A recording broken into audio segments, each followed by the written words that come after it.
Thanks for joining us once again on Replacement Level Morality. My name is Joseph. My name is Andrew. I don't know if you saw in the news lately, but I certainly heard the clarion battle cry of the libertarians when I did. And that is the Masterpiece Cakeshop guy. Remember him? Yeah. The dude they wanted to, bake the cake that he didn't want to bake because had some that objected to him morally and his religious beliefs. Remember that? Bake the cake bigot, that guy. Yes, bake the cake bigot. He's getting dragged back into high court again by the same person that sued him for the gay cake. Is trying to make him make a trans cake. And he said no to that. Now he has to go. I assume he's probably got some outside support at this point for the cases he's finding himself in. After all these years, I know that he wrote a book about the stuff, so I'm going to assume his lawyer expenses are probably secured. But at the same time, it's a lot of time, effort, and energy that he's putting into having to defend his right to not do something. And I thought that might be something you, the card-carrying libertarian, and between the two of us, might have something to say about it. So, fun fact, I at one point did purchase a membership just so that I could be a literal card-carrying member. I have the card in my wallet. It was like the Libertarian Party of Ohio? Is there one? There is one. Oh. It was the National Party. Oh. But I got my membership and then I let it lapse just so that I could be a literal card-carrying member. So, that's correct. Yeah. I believe I said on the podcast account, leave Jack Phillips alone. That's basically the sentiment. Are you familiar with the idea of negative rights and positive rights? I think I'm in passing familiar, but remind me. So a negative right is a right, a freedom from something. Okay, a freedom from being coerced to do X, Y, Z. Whereas a positive right would be, I have a right to healthcare in Canada or the UK. A right to something else that will be given to me through law, or Social Security in the US. Given the two words, positive is generally a good thing and negative is generally a bad thing, most people are like, oh, I'm in favor of positive rights. The only right that is the key right in a free society is the right to be left alone. And this is important because one, freedom is good. I'm just going to say that because we're Americans. We believe that. Absolutely. And we've proven its efficacy, by the way. Very important, I think. But two, when you have the right, the unambiguous right to be left alone, then you don't have to work at social engineering in order to make sure that interactions are positive sum. What does that mean? That means that I think we do. I mean, if I may interpret what you said, right? If you let people not have to interact with macro social elements that they find objectionable, if you permit them to avoid the things that they don't like, then you don't have to use manipulative tactics to convince everyone to just get along or to massage them all into the same belief structure. And that's what's way easier to just allow people to opt out of things they don't want to be involved in rather than try and fucking brainwash everyone.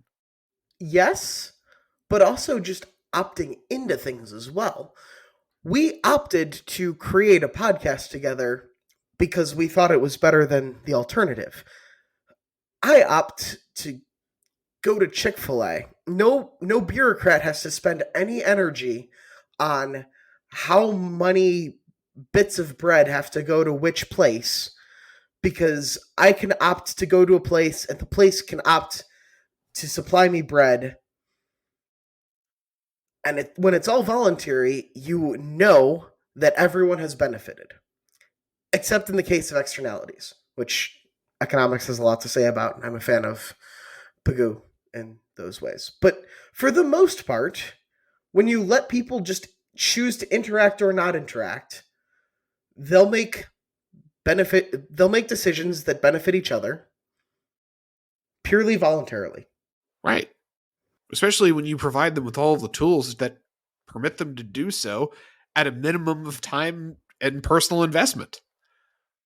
I mean, it is bizarre sometimes to consider how effortlessly here in the United States, in these massive cities that have grown to enormous size within one human generation, right?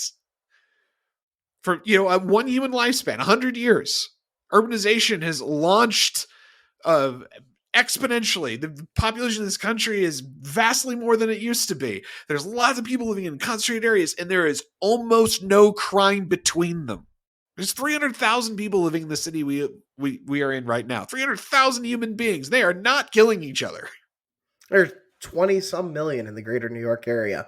If you gave like bureaucrat Sim 1000, like, hey, feed this city of 20 million people with trucks coming in delivering food places, they'd laugh at you and tell you it's impossible. And not only is it possible, it's like redundant and actually pretty easy once you've trained yourself to figure out how to do it. It is something you can create a whole skill set around. And humans are great like that. It's fantastic. We're very good problem solvers as a species, as particularly ones that allow us to further our expansion as a species. All of that said, though, we're a bunch of monsters. we all be very unkind, particularly when there's anything resembling a resource shortage that could be around. Yet somehow we're making this work. It's a little weird. We have plenty of resources. It's something like 4,000 calories per person. Hunger is not a problem of not enough stuff. It's a problem of logistics and responsibility. And so how does this relate to Jack Phillips, Joseph? Let's take us back a little bit. Yeah, well, we did meander a little bit on that, but it was a fun meandering. The core issue to me, I'm not as libertarian as you. I'm not anywhere close. I do believe in a certain level of appropriate wielding of state power, even not necessarily with the consent of the governed. I'm more illiberal than you, but at the same time, I'm firmly on the side of the libertarians, even the card holding ones such as yourself, when it comes to your freedom to not have to interact with psychosocial or religious things that you don't want to.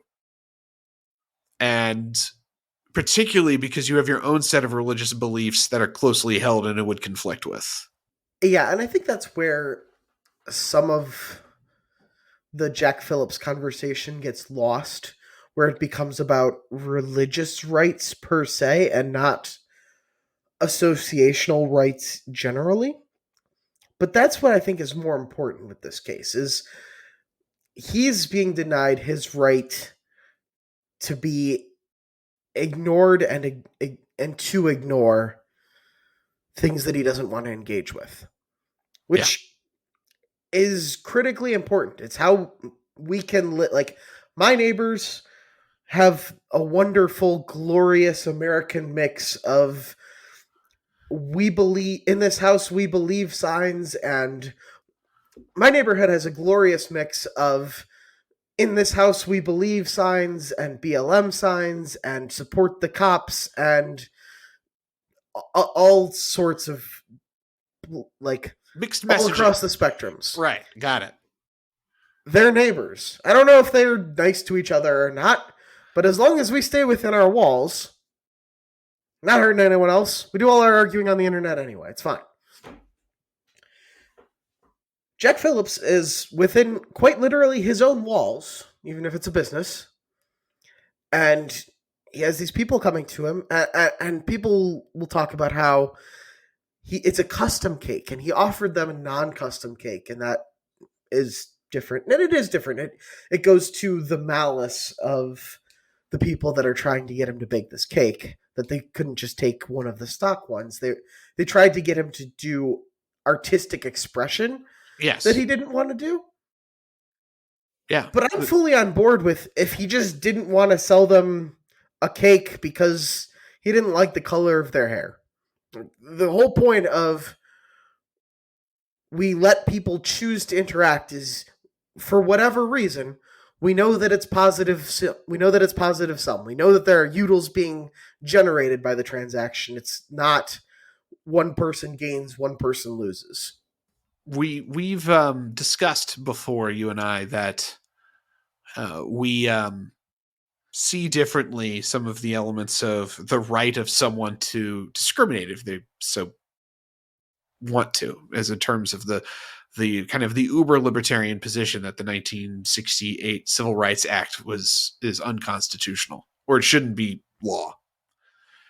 And I take the position in that conversation of saying, actually, it's in our interest of our country to enforce a level of restriction on your ability to not do business with something, to exclude oneself from the social situation. And that some impossible to separate characteristics need to be protected so that there's a certain equity under the arrangement of free market capitalism in the United States can function evenly for everybody. Because otherwise, without these restrictions, it just would not. Even if it does somewhat violate what we'd otherwise hold sacrosanct in terms of your right, freedom of association. Even with the fact that I come from the position that these restrictions are necessary, there's a pretty big difference between having to enforce that on, say, race grounds, because we have a indelibly mixed racial population in the United States, and everyone just needs to be able to access all points of business equally if everyone is going to be able to actually have access to the free market economy equally. And a tiny fraction of a, dare I say, degenerate part of a psychosocial identity demanding that someone else labor on their behalf in a specific way that he and his moral worldview deeply objects to. I mean, there's a fucking Red Sea of distance between these two positions. And the idea to me that somehow A should permit B to occur is absolutely mystifying to me. So libertarians get asked about the 68 civil rights law a lot. And I think it's important to disentangle two different aspects of it. The first was preventing states from enshrining discrimination into state law. Jim Crow was largely maintained through state effort. A lot of the businesses, they just want people's money. They didn't care. Or at least on the margin, some of them would have, and then those will tend to outcompete the discriminatory businesses. The Rosa Parks was protesting a law, not a practice of what the bus company was doing. Fine with the federal government getting involved there under the Equal Protection Clause, just making sure that states can't discriminate on the basis of race or hair color. That's totally fine. Also, I have a little bit of sympathy for very strict public accommodations law, where if there's exactly one supermarket and a totally replaceable commodity, I prefer it to be a city level ordinance, but I don't mind having, like, if there is literally nowhere else to go, maybe there's a role for the law. But in the most place, especially today, like, can you imagine if some business had a no blacks allowed sign and in Ancapistan this is allowed, how quickly the internet would destroy that place? Oh, certainly. Yeah, Google reviews would be fun. Like, there'd be picket lines outside of it. And I think it was de Tocqueville wrote that this was a element of the American sense of your right of free speech and free expression. It extends as far as your willingness to endure the stigma of exclusion from the rest of society. That's really the limit. It's, you can say whatever you want, but you really can only say as much as you can afford to stand by everyone else hating you for what you said. Yeah.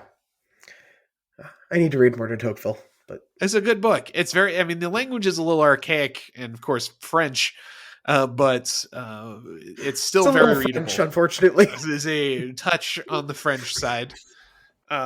The haughty arrogance of the Continental is thick throughout it. We'll say that. It's not that he's not sometimes very complimentary, but it's complimentary in the way that one is observing a lower life form, is the way I would describe his perspective. That's an amazing description. Yes. There was another case recently where basic associational rights came into conflict with the popular zeitgeist. There was I don't remember if it was a law passed or an executive order signed, but Mike DeWine signed it, where it gave doctors the explicit right to opt out of treating trans patients. And Reddit had a very predictable Reddit reaction of, this is horrible, this is legalized bigotry, this is your religious rights superseding their right to get treatment. It's like, first of all, given the correlation of education with attitudes towards trans people, the amount of doctors who are like truly like anti-trans total bigots is vanishingly small. But imagine that such a doctor existed who thinks all trans people should be immediately executed. Just like the maximalist position. Exactly. Why would you want that person to be treating trans people? There's that, yeah. The state to compel them to give medical care to the people that they hate instead of just letting them opt out. That's a good kind of auxiliary element to the story, is that the freedom not to be involved is only going to continue to be a question, which is why I think that sooner rather than later, you're going to start to see more definitive weighings in of the Supreme Court to put an end to it, because up till now, it's been a novelty question. It's like a kind of real niche. It wasn't something that at most people would face over the course of their day. But you're going to get into circumstances and soon where I think normies are going to bump up against some kind of weird political moment or shibboleth they have to follow or piece of this new cultural lexicon that they have to swear fealty to that is going to discomfort them. And when that happens, this is going to be the only question on people's minds. Like they're going to refuse, right?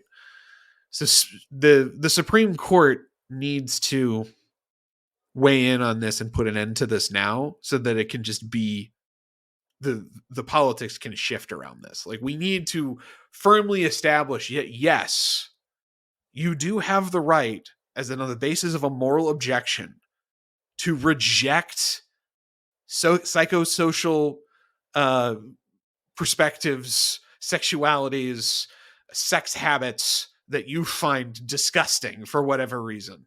You're allowed to do that, and no one can compel you to accept it.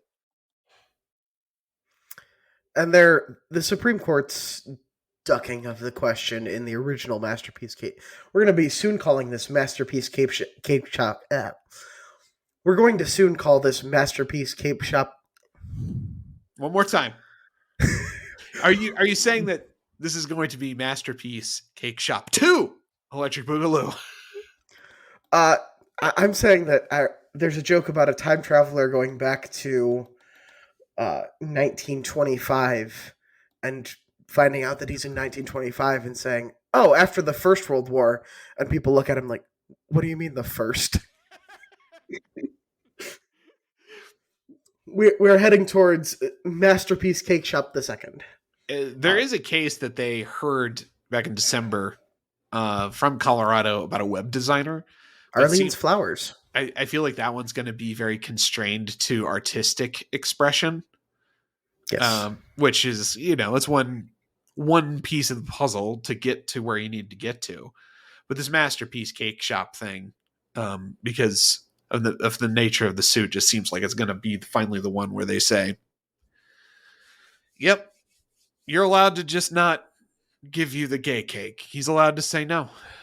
A lot of people don't. We keep trying to tell you that this is the answer so that maybe you'd be cool and back off so that we didn't have to actually say this. I mean, that was their attitude last time, right? It was, if you guys stop fucking up and stop pursuing this as an avenue, maybe no one will do it, right? Like, that was the message to Colorado. It's like, you decided to pick this fight. You decided to be hostile to his religious beliefs on purpose. What is wrong with you? You shouldn't have done that. Don't be involved in this. Yeah, it was giving them an out. It was like, yeah, hey, if we rule on this, you're really not going to like the precedent. So we're going to find this narrow thing. We're going to find that you acted so hostile towards him and his religion specifically. We can just rule there on First Amendment grounds without getting any further into general associational rights when religion is implicated, because there is no constitutional right to free association. And we'll have the justices on the right lay it out on their opinions. They'll just be right there in fucking front of you to say, we totally are going to rule in his favor if you make us pull this trigger. Like, it's all there. They're prepared. We only got here because you decided to pick a fight that we could find other grounds to rule in favor of him. And they just would. They left, but that smarmy fucking lawyer that initiated the first one decided, nah, I'm not done. I'm gonna fight this battle to the end, and took it on themselves. And here we are. And to borrow a phrase, the cruelty is the point. Yeah. And it's like, if it wasn't so cartoonishly intended to torture this man at this point, it would be funny, right? Like, you did this again because I don't know why you've got all this money to afford all these lawyers. I don't know who's paying for this. I don't know who's doing this on the side of the complainant, but it's going to horrifically backfire here in probably the next 12 months. Yeah. And thank God it needs to happen. It needs to happen before the culture tries to make a move on the normie America. They won't know it. Well, they won't understand what's going on. Like this is they're gonna look upon this with abject horror. So what do you mean by that? The culture starts to move on normie America? Because like we've talked personally about certain aspects of corporate trainings. Is that what you're talking about? Yeah, in a way. Like the content of some corporate trainings that I've seen. It was no surprise to me as someone who spends a sufficient amount of time being aware of the world and the direction these kinds of things were moving in and the kind of messages they were including in them. And I felt therefore secure in objecting to it and knowing exactly how to object to it and why, to articulate why I was objecting to it, such that I was no longer going to be exposed to it. But at the same time, there's a lot of people who don't have that defense mechanism. This is, in fact, why a lot of the working class blacks and Hispanics are moving towards the GOP, is because they've seen what the white liberals have offered. I say white liberals, but that's not quite right, because I went to college around the time that this was being developed. There were plenty of non-white people espousing these ideas. It was less racial than goes into higher education and then seeks out classes that take classes about justice issues as the university sees it. Right. People who have been primed. Yeah. People of the field has been tilled and it has been prepared for the seed. Now I get what you're saying. It's an idea so stupid that only a very educated person could believe it. Like you said, the working class minority populations are seeing what as you said, the liberal white upper class, educated upper class, and their compatriots amongst all of the other racial groups, right? Because it's more of a class thing, and they're saying that's horrifying. We don't want to be part of that. Like that's kind of disgusting, and we're with you guys that's not okay. We can't do that. The reactions every time it's kind of brushed into the real world, it has not survived for that reason. Like the Leah Thomas Harvard swim thing. I knew about that story for so long that I was surprised to find out how many people didn't know about it once it was on ESPN. Right. Like it hit the news where normal people see it, and there was a very large reaction to it, and it was all very negative, and you did not hear about any of this stuff again because of it. The head of the NCAA was fired like 6 weeks after that without notice. And they didn't say why, but we all knew why. It's because he let that happen. He permitted it to occur. He didn't stop it once he saw it was going to happen. He let it get to ESPN.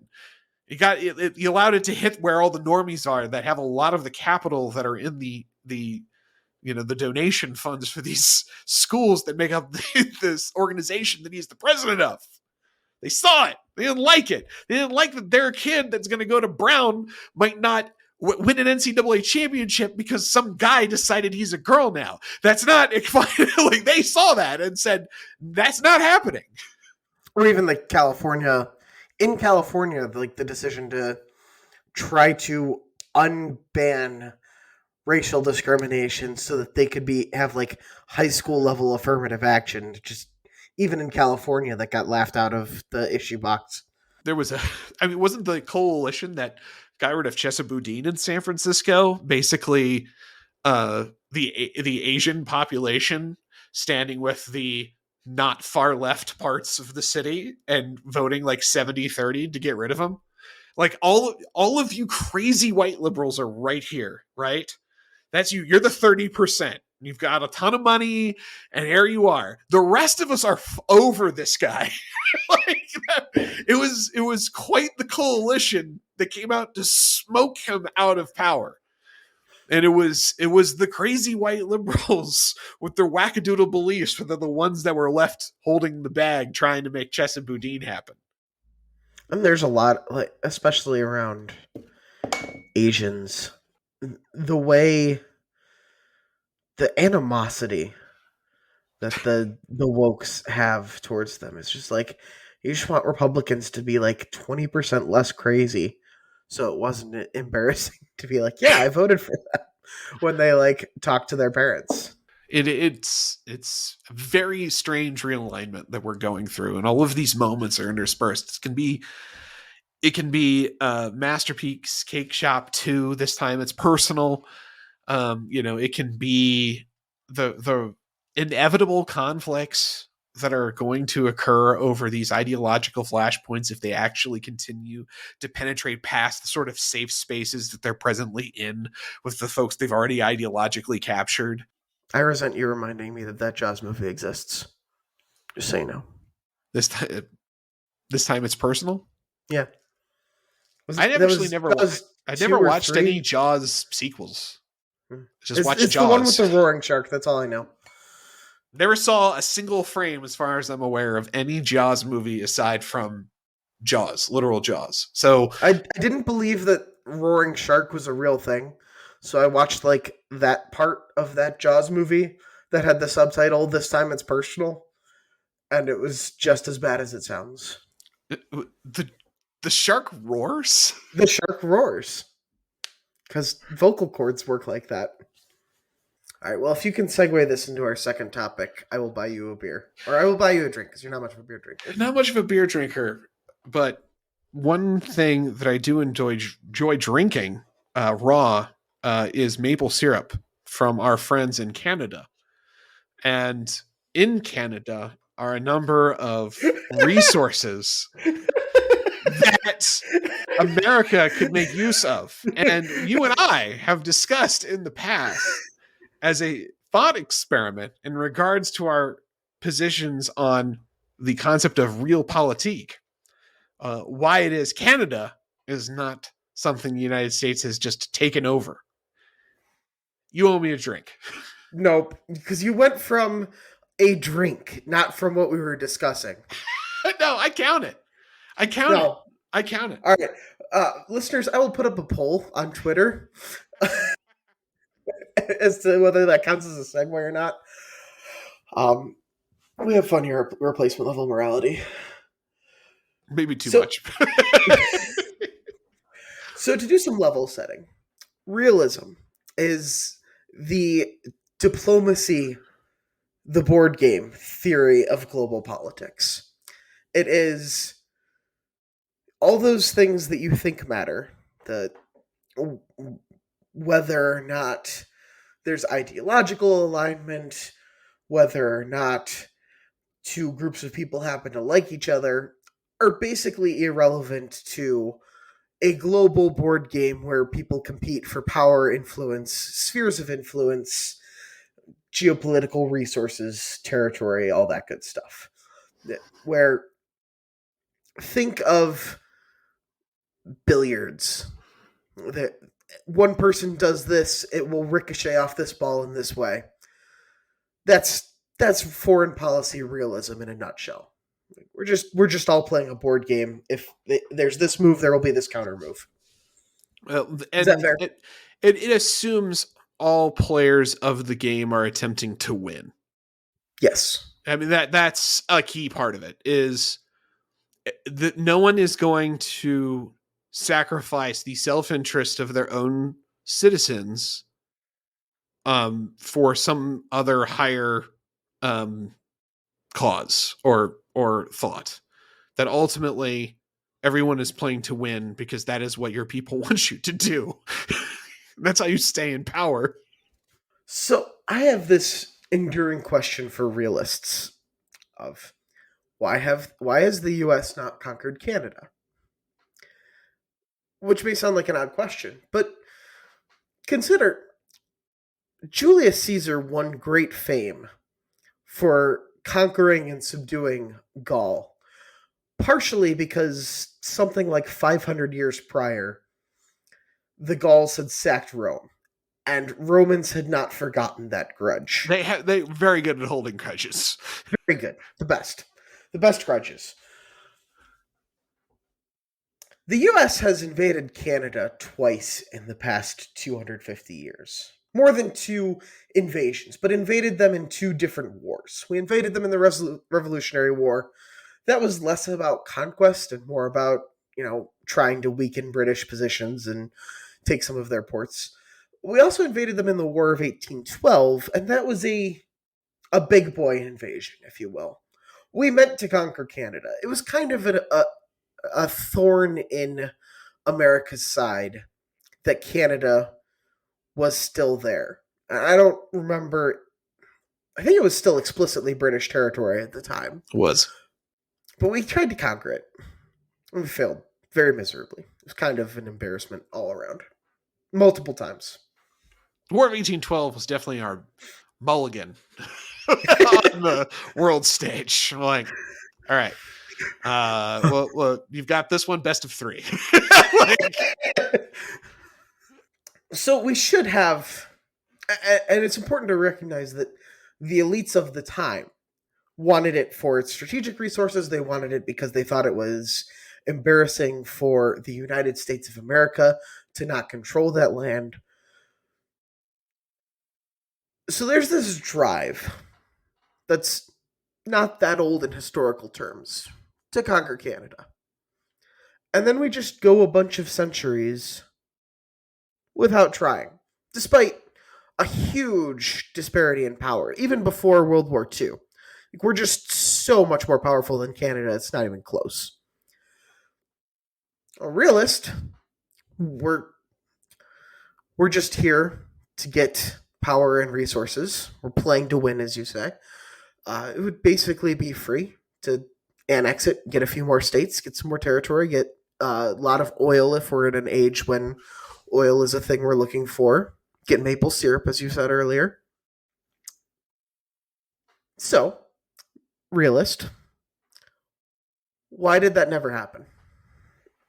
Because your definition of conquer is not expansive enough. We did conquer Canada. Canada's basically a bunch of cities huddled up against the American border for warmth, and then long stretches of wheat farms or tundra between them. Canada's biggest trading partner is not itself, it's the United States of America. It trades more with us than it does within its own interstate borders. Interprovincial borders. Good word. 5-point word. It is outsourced all of its defense to us. We benefit from all of their natural resources. They are literally sold to us at a discount because they don't have to pay very much for transportation. We've conquered Canada. What's left to conquer? We control their airspace whenever we want to or need to. We have sole ownership of all of their resources that they're pulling out of the ground at a cheaper cost than it would cost us if they were in our country. Their population is our cultural satellite. I mean, when they had protests in their country at their government, we allowed it to continue up to the point where it blocked a bridge that made it so that we were shipping car parts between each other. And at that point, our president calls their prime minister and says, get those motherfuckers off that bridge, and you do it right now. And he did. You know why? Because we conquered Canada. There. That's not. Got him! Stunned silence. That's not what you answered last time. That's a much better answer, I gotta say.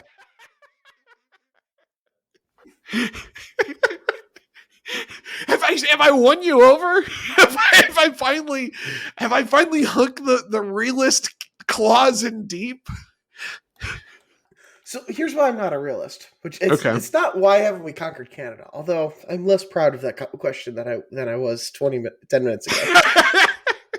I walked you into my dojo. I'm so ready to give him an answer. 2 democracies going to war is substantially less likely than any other governance structure. Not because of any abstract value alignment, but because, as we saw with Putin's recent invasion of Ukraine, it's hard to get a democracy to go to war because the cannon fodder can vote. Not hard per se, not that it can't happen, but it is a higher barrier than a particular person's will. Very true. When the cannon fodder gets a say, that does limit the scope of the conflicts that will erupt. And this is why, to speak as a realist, the form of conquest took on something other than boots on the ground moving across an arbitrary line on the map.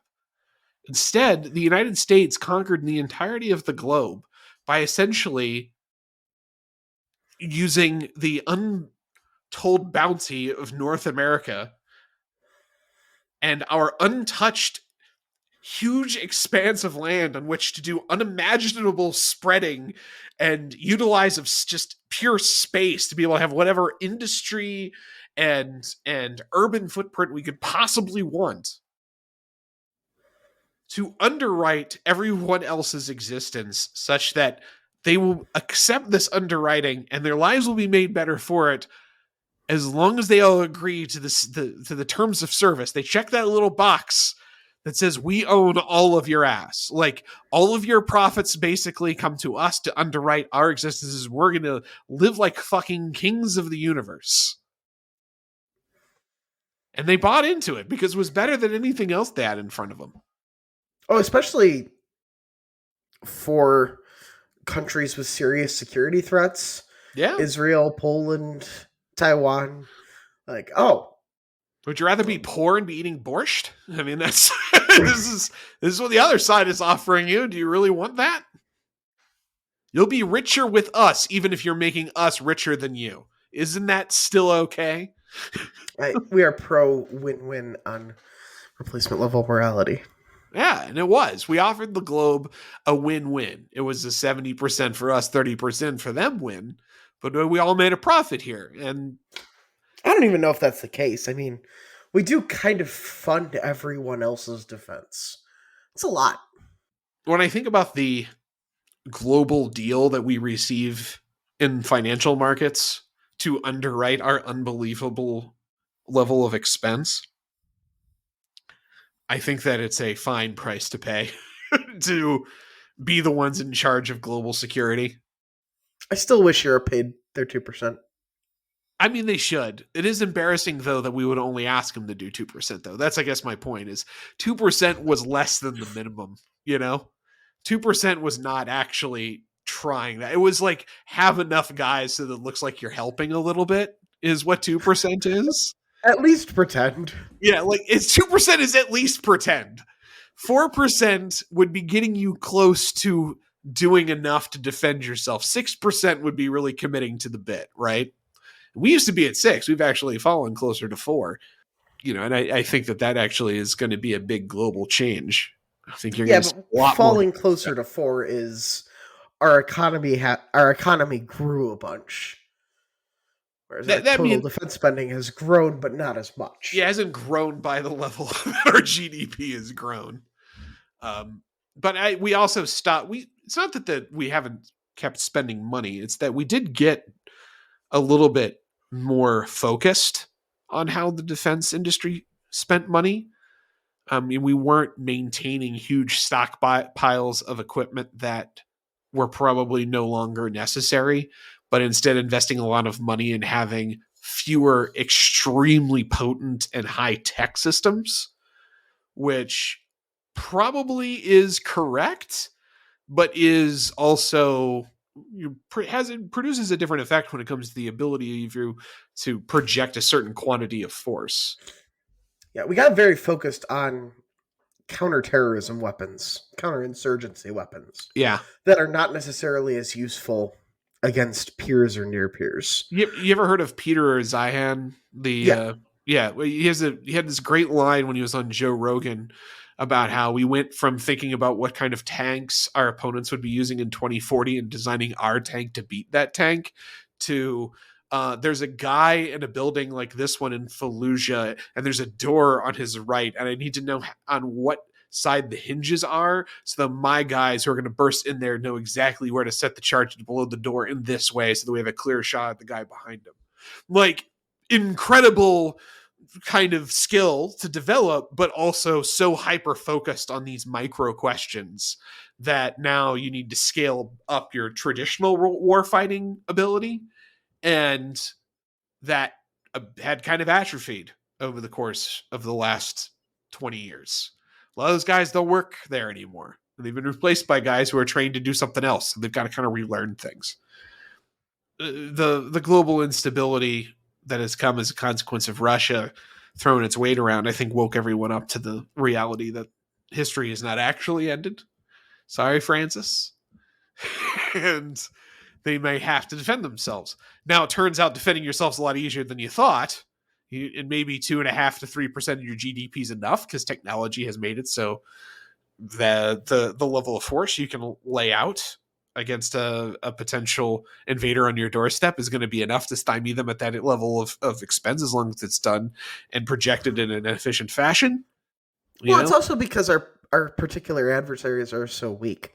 So I listened to a lot of the Goodfellas podcast. Weak to us, weak not to Latvia. That's what I'm talking about. Sure. But like they talk a lot about how we're in Cold War II, and I think that's fine. But the Soviet Union was a peer competitor. China is not. China is growing and a serious competitor, but it's still a few fries short of a Happy Meal when it comes to trying to compete with the U.S. I also think they're about to hit a lot of trouble. Demographically. I think demographically is going to spell trouble everywhere else. They mortgaged their entire economic future on this wacky building these empty cities thing, remember? Like, they have all these people invested for these homes that are going to be built. There's this whole middle class that they tried to jumpstart into existence by setting up these state companies that essentially can't deliver what was promised.